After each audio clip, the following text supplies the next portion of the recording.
నమస్కారం. ఎన్నికలంటే కేవలం గెలుపోటములు కాదు కదా, అంకెల వెనుక ప్రజల మనస్సులో ఏముందో చెప్పే ఒక కథ. ఈరోజు మనం పీలేరు తీర్పు వెనుకున్న ఆ కథేంటో డేటాతో సహా లోతులో చూద్దాం. ఆంధ్రప్రదేశ్లోని అన్నమయ్య జిల్లాలో ఇది పీలేరు నియోజకవర్గం. చూట్టానికి ఇదొక మ్యాప్ మాత్రమే కావచ్చు, కాని ఇది కేవలం రాజకీయ పటం కాదు. ఇక్కడ మనుషులున్నారు, వాళ్ల జీవితాలు, జీవనాధారాలు, వాళ్ల ఆశలు అన్నీ ఈ మట్టితోనే పెనవేసుకుపోయున్నాయి. వాళ్లు ఇచ్చిన తీర్పే మన ఈ విశ్లేషణకు మూలం. ప్రతి ఓటుకూ ఒక గొంతుకుంటుంది, ప్రతి తీర్పు వెనుక ఒక హెచ్చరిక ఉంటుంది. అందుకే ఎన్నికల ఫలితమనేది కేవలం ఒక రాజకీయ ఘట్టం కాదు, అది పీలేరు ప్రజల ఉమ్మడి అభిప్రాయం. వాళ్ల సమ్మతిని, వాళ్ల అసంతృప్తిని రెండింటినీ ఒకేసారి చూపించిన తీర్పది. సరే, అసలు విషయానికి వద్దాం. 5 ఏళ్ల క్రితం 7,874 ఓట్ల ఆధిక్యంతో గెలిచారు. మరి ఈసారి 25,081 ఓట్ల భారీ తేడాతో ఓడిపోయారు. ఇంత పెద్ద మార్పు అసలు ఎలా సాధ్యమైంది? ఈ గెలుపు ఓటమిగా ఎలా మారింది? ఈ విశ్లేషణతో ఈ ప్రశ్నకు మనం సమాధానం వెతుకుదాం. అయితే ఈ మార్పును అర్థం చేసుకోవాలంటే మనం ముందుగా అంకెలను చూడాలి. ఎందుకంటే అంకెలు అబద్ధం చెప్పవు. 2024 పీలర్ ఫలితాన్ని ఒక 3 ముఖ్యమైన సంకేతాల ద్వారా మనం అర్థం చేసుకుందాం. ఇవి కేవలం నంబర్లు కాదు, ఓటరు నాడిని పట్టిన సంకేతాలు. ఒక్కసారి ఈ నంబర్లని చూడండి. 5 ఏండ్లలో ఎంత మార్పొచ్చిందో ఇవి కళ్లకు కట్టినట్టు చూపిస్తున్నాయి. 2019లో దగ్గర 8,000 ఓట్ల మెజారిటీతో వైసీపీ గెలిచింది. కట్ చేస్తే 2024 ఏకంగా 25,000కు పైగా ఓట్ల తేడాతో ఓటమి. వైసీపీ ఓట్ల శాతం చూస్తే దాదాపు 7.5% తగ్గింది.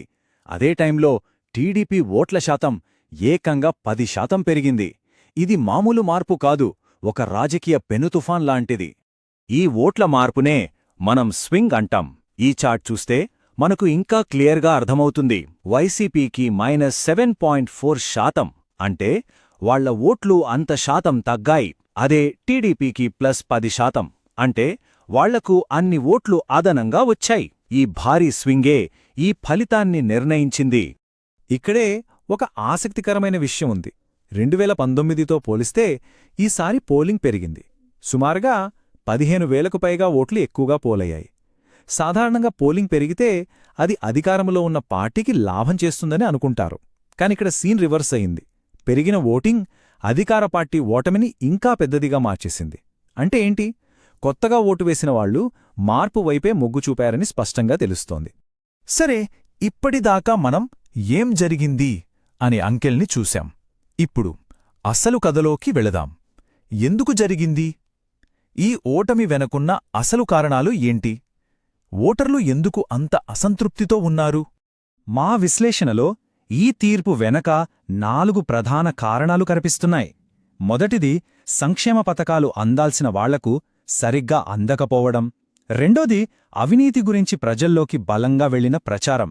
మూడోది, ప్రభుత్వం మీద తీవ్రమైన వ్యతిరేకత, దానికి తోడు ప్రతిపక్షాలన్నీ ఏకమవ్వడం. ఇక నాలుగోది, కొన్ని ముఖ్యమైన సామాజిక వర్గాలను పట్టించుకోకపోవడం. వీటి గురించి ఒక్కొక్కటిగా చూద్దాం. మా కుటుంబాలకు అండగా ఉంటామని మాట ఇచ్చారు. కాని ఇక్కడ కాలువలు ఎండిపోకముందే వాళ్ళిచ్చిన హామీలు ఎండిపోయాయి. ఇది ఒక రైతు ఆవేదన. ఇది ఒక్కరి మాట కాదు.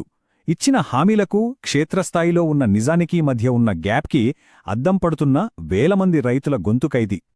పార్టీ వ్యవస్థను లోతుగా చూస్తే పథకాలు డిజైన్ చేయడంలో బలంగానే ఉన్నారు, కానీ వాటిని ప్రజల దగ్గరకు తీసుకెళ్లడంలో, వాళ్ల ఫీడ్బ్యాక్ తీసుకోవడంలో వెనకబడ్డారు.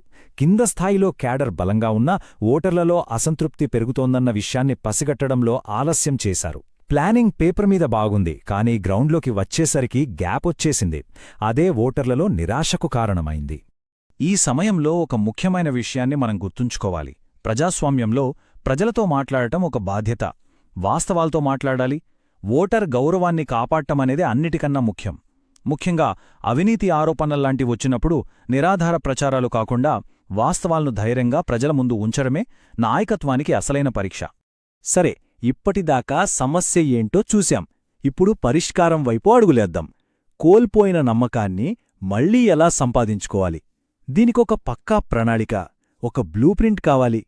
దీనికోసం మేం చతుర్ముఖ సిద్ధాంతం అనే ఒక 4 దశల వ్యూహాన్ని సూచిస్తున్నాం. మొదటిది శివ, అంటే పార్టీపై ఉన్న నెగటివ్ ప్రచారాన్ని నాశనం చేయడం. రెండోది విష్ణు, అంటే మన కోర్ సపోర్టర్లను కాపాడుకోవడం.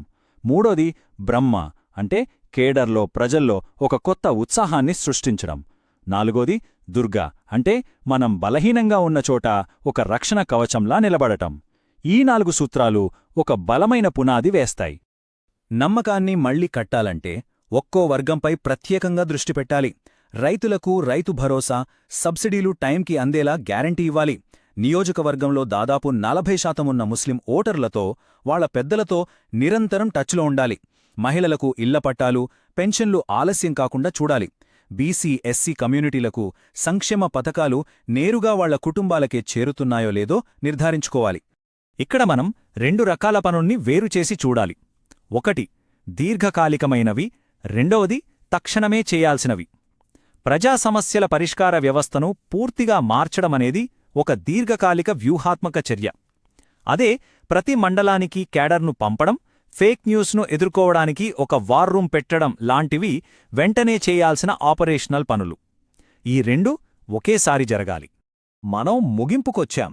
ఈ మొత్తం విశ్లేషణ మనకు చెప్పే పాఠం ఒక్కటే: ఎన్నికలు గెల్చేది, ఓడిపోయేది సుపరిపాలన అనే మాటమీద, దాన్ని నిలబెట్టుకున్న చేతల మీద ఆధారపడి ఉంటుంది. ప్రజలు ఇచ్చే నిజమైన తీర్పు ఎప్పుడూ పాలనకే. అందుకే మా తుది సిఫార్సు ఏంటంటే, ఒక పొలిటికల్ రీసెట్ బటన్ నొక్కాలి. అభ్యర్థి మారకపోయినా పనిచేసే విధానం మారాలి. ప్రజా సమస్యలను వెంటనే పరిష్కరించడం, జవాబుదారీతనంతో ప్రజలతో మాట్లాడటం, వీటిపై పూర్తి ఫోకస్ పెట్టాలి. జరిగిన తప్పుల్ని సరిదిద్దుకుంటున్నామనే ఒక బలమైన సంకేతం ప్రజల్లోకి వెళ్ళాలి. ఇక్కడ ఇంకో విలువ గురించి కూడా మనం మాట్లాడుకోవాలి. ఓటర్ల, లబ్ధిదారుల వ్యక్తిగత డేటా అనేది మన దగ్గర వాళ్లు నమ్మకంతో పెట్టిన ఒక బాధ్యత. వాళ్ల అనుమతి తీసుకోవటం, వాళ్ల ప్రైవసీని కాపాడటం అనేది కేవలం ఒక రూల్ కాదు. ఆ నమ్మకానికి అదే పునాది. ఏ వ్యూహమైనా సరే ఈ ప్రాథమిక నమ్మకాన్ని గౌరవించాల్సిందే. చివరగా ఒక్క ప్రశ్న: హామీల పంట పండించామని చెప్పడం ముఖ్యమా, లేక ఆ ఫలాలను గౌరవంగా, ఆత్మగౌరవంతో ప్రజల చేతుల్లో పెట్టడం ముఖ్యమా? ఈ ప్రశ్న గురించి మనం అందరం ఆలోచించాల్సిన అవసరముంది. మీరు ప్రజలను కేంద్రంగా చేసుకుని పనిచేసే నాయకుడిగా ఎదగాలనుకుంటే, మీ నియోజకవర్గాన్ని అభివృద్ధి పదంలో నడిపించాలనుకుంటే మమ్మల్ని సంప్రదించండి. blueprintstrategies.ai, mgr@blueprintstrategies.ai లేదా 08042041602 నంబర్లో సంప్రదించండి. Purpose beyond politics.